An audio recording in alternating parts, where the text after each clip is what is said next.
Мы работаем в прямом эфире, и вы смотрите специальный выпуск в связи с крупной аварией, которая произошла сегодня вечером в 19:20 на железнодорожном перегоне Аксингир-Чамалган в Алматинской области.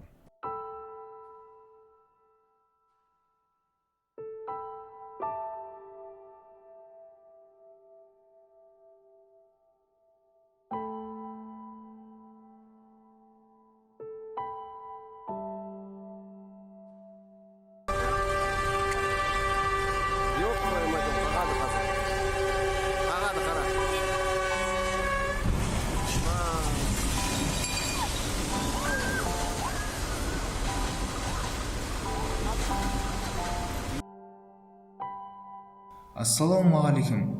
Осыдан 2 күн бұрын елімізде жан түршігерлік жағдай орын алды. 15 қыркүйек күні 19 сағат 30 минутта Алматы Қостанай бағытына қатынайтын пойыз автобуспен соқтығысты. Оқиға орнында автобус жүргізушісі мерт болды. Тағы да 3 адам түрлі дене жарақатымен ауруханаға жеткізілді. Оның 2-і бала, 1-і әйел адам болатын. Чамалган терез автобус пойызға ағып кетті.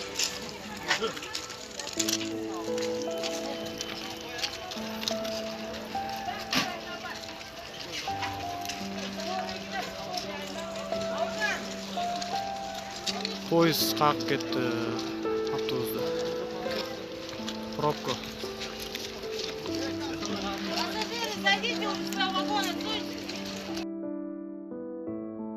Қазіргі таңда оқиға орнында полиция қызметкерлері жұмыс істеп жатыр. Сонымен қатар, бұл қанды оқиға Шамалған халқының наразылығын тудырып отыр. Мыңнан аса жиналған халық осы Шамалған бекетіне көпір салып беруін талап етіп отыр.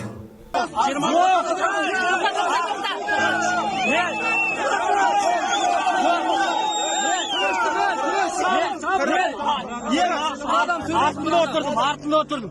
Полный болды, автобустен полный болды. Водитель бар ма, келді, алдыда пробка, арт жағында пробка. Ода да уже шығатын выход жоқ. Күнде керек ше? Күнде болды. Жоқ, есікті ашты ма водитель? Водитель ашпай отырды. Машина керек. Жоқ, насмерть кетті. Айт жолында. Ол деген бар көз байлан, шыны керек көз байлан. Кабинерға марқұм болып кетті ме? Балалар. Жоқ, қара. Бала көп болды ма ішінде? Бала шаға, Жан түршігерлік оқиғаның куәгерлері автобус жүргізушісі көлік кептелісінің салдарынан рельске тоқтауға мәжбүр болғанын айтады. Жолаушылар көлігі белгіленген бағыт бойынша қозғалған, алайда кептеліске тап болып рельске тоқтап қалған. Дәл осы уақытта өткелді жаба бастаған, алайда автобус көлігінің жүргізушісі не артқа, не алға қозғала алмай екі ортада қалып қойған. Куәгер Серік Қармасовтың айтуы бойынша, пойыз автобус жүргізушісіне сигнал берген, бірақ жолдың ортасында қалып қойған жүргізуші ештеңе істей алмаған, ал шлагбаумдар жабық болған. Сонымен, қаза болған марқұмның отбасына көңіл айтамыз. Еліміз тыныш, жұртымыз аман болсын. Қош, сау болыңыздар.